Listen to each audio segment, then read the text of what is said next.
Salam Rahayu, semoga kita sehat selalu. Indonesia di tahun 0. Peradaban pada sebelum Masehi di Nusantara itu sebenarnya ada. Hanya belum ada bukti yang menguatkan itu untuk dijadikan sebuah cerita sejarah yang sesuai dengan kaidah atau metode sejarah itu sendiri. Bisa dikatakan Nusantara pada zaman itu belum memiliki sejarah karena bukti heuristiknya salah satu bagian penting dalam metode sejarah belum jelas pula. Peradaban di Indonesia sebelum Masehi itu masih buram atau perlu penelitian lebih lanjut oleh para sejarawan.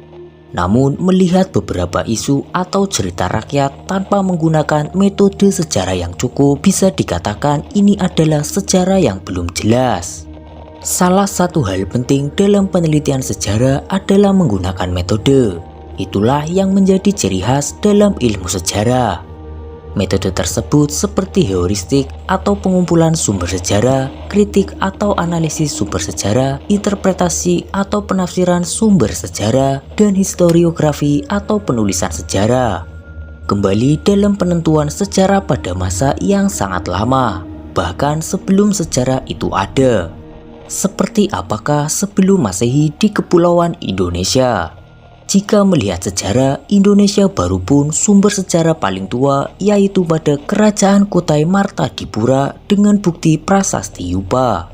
Sedangkan di belahan dunia lain, sejarah sudah ada lebih lama dari negeri ini.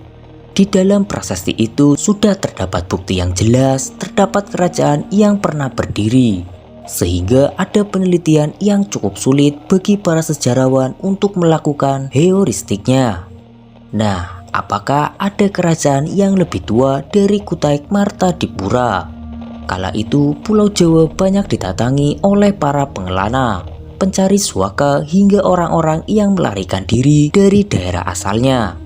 Kitab kuno mencatat sebelum berdirinya kerajaan-kerajaan yang ada di Pulau Jawa, pernah ada kerajaan yang berdiri sebelum Masehi.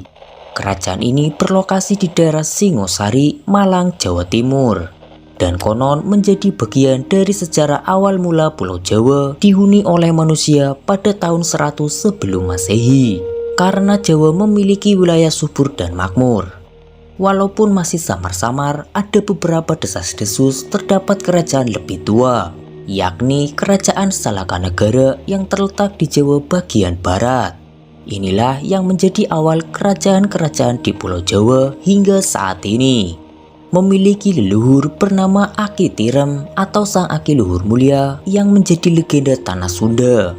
Kerajaan ini diduga telah ada sejak abad 1 Masehi. Jauh lebih tua dari kerajaan Kutai yang berdiri pada abad ke-4 Masehi. Namun tak ada bukti langsung, melainkan dapat dibuktikan dari prasasti Tapak Gajah di Bogor. Salakanegara memiliki raja pertama bernama Dewa Warman, asal India, sebelumnya menjadi duta di Pulau Jawa. Menikahi Puah Haji Larasati, putri dari kepala daerah Aki Tirem. Salakanegara pada masa jayanya menjadi gapura maritim karena meliputi Jawa Barat dan pulau-pulau kecil di Selat Sunda. Semua kapal yang melintasi perairan itu harus singgah ke Salakanegara untuk memberikan upeti kepada raja. Namun secara materi dalam kerajaan ini masih dalam penelitian dan penyelidikan lebih lanjut. Hal itu karena bukti heuristik yang masih kurang sehingga tidak bisa dijadikan rujukan atau patokan sejarah bahwa telah terdapat kerajaan tersebut.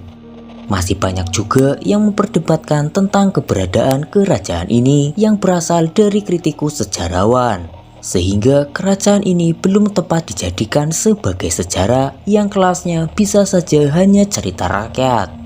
Tetapi mungkin suatu saat nanti sejarah kerajaan ini bisa diangkat kembali dan dijadikan yang paling tua sehingga menjadi fakta sejarah. Tetapi tak hanya kerajaan Kutai Martadipura dan Salakanegara yang lebih tua, ada kerajaan lain.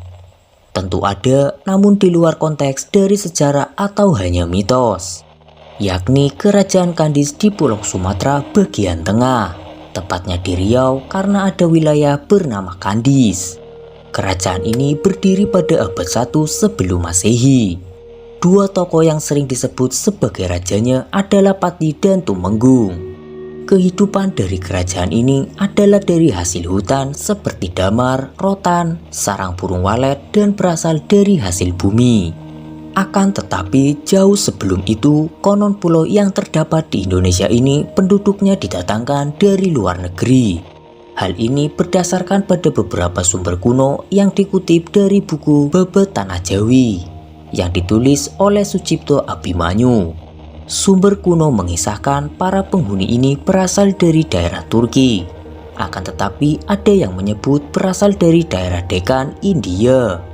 Dikisahkan pada saat itu penduduk Raja Rum pada tahun 350 sebelum Masehi konon mengirimkan perpindahan penduduknya sebanyak 20.000 laki-laki dan 20.000 perempuan yang dipimpin oleh Aji Keler. Pengiriman ini konon merupakan misi kedua setelah misi pertamanya, yaitu pada tahun 450 sebelum Masehi gagal. Pada saat itu seluruh utusan dari luar negeri terpaksa kembali dengan tangan hampa. Saat misi pengiriman kedua itulah Pulau Jawa yang konon bernama Nusa Kendang ditemukan sebagai pulau yang tertutupi hutan dan dihuni oleh berbagai jenis binatang buas. Dan tanahnya datar ditumbuhi tanaman yang dinamai Jawi. Dari situlah konon pulau ini dinamai dengan Jawi. Tetapi agak sulit menentukan lokasi pendaratan para utusan tersebut. Diperkirakan pendaratan yang terjadi di wilayah Semampir, yakni suatu tempat yang dekat dengan Surabaya pada saat ini.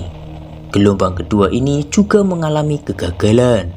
Dari puluhan ribu orang, konon hanya tersisa 40 pasang.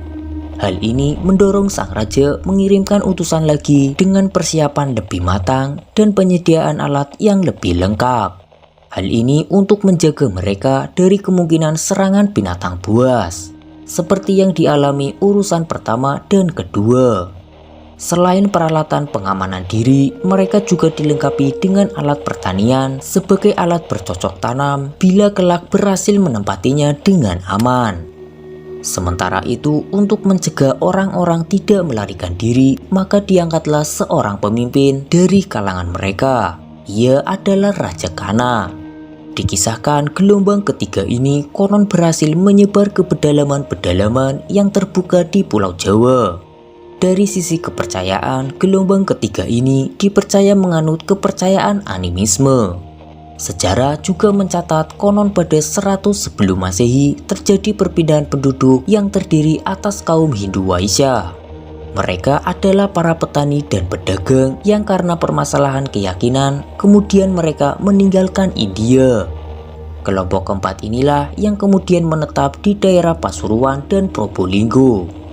Kemudian mereka secara perlahan membuat koloni-koloni di bagian selatan Pulau Jawa yang pusatnya terletak di Singosari. Ketika di Singosari, siapa yang memimpin memang tidak jelas. Akan tetapi ada naskah yang menyatakan adanya ratu yang memegang kekuasaan di daerah Kedi, namanya Nyai Kedi. Singgasana kerajaannya berada di Kediri.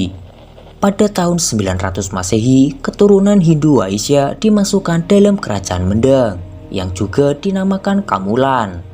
Nama lain dari Mendang adalah Medang, dan Kamulan adalah Ngastina atau Gajah Huia. Akan tetapi menurut beberapa catatan sejarah, secara umum yang diketahui oleh kebanyakan orang, ada beberapa kerajaan di Indonesia yang paling tua. Hal tersebut dibuktikan dengan peninggalan yang ditemukan seperti prasasti dan juga candi. Kerajaan yang pertama yaitu Kerajaan Kutai pada tahun 4 Masehi. Periode kerajaan ini diketahui berdasarkan penemuan 7 buah prasasti Yupa yang ditemukan di Bukit Berubus, Muara Kaman, pedalaman Sungai Mahakam di Kabupaten Kutai, Kalimantan Timur. Dan yang kedua yaitu Kerajaan Tarumanegara pada 4 Masehi. Akan tetapi kerajaan ini runtuh pada abad ke-7 Masehi. Berdasarkan bukti sejarah seperti prasasti, Kerajaan Tarumanegara terletak di daerah Bogor, Jawa Barat dan berkembang antara tahun 400 sampai 600 Masehi. Yang ketiga yaitu Kerajaan Sriwijaya pada 7 Masehi. Kerajaan Sriwijaya lahir pada abad ke-7 Masehi dengan pendirinya yang bernama Dapunta Hyang Srijayanasa. Yang keempat yaitu Kerajaan Mataram Kuno 8 Masehi. Kerajaan Mataram Kuno ini berdiri hingga abad ke-11 Masehi.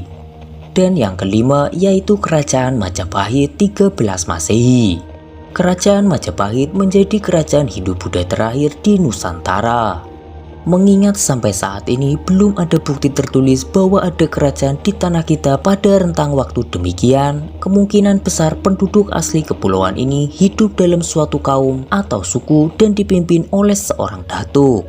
Beberapa di antara mereka berpindah tempat seperti halnya pada saat bangsa Melayu pindah dari Formosa sekitar tahun 1500 sebelum Masehi.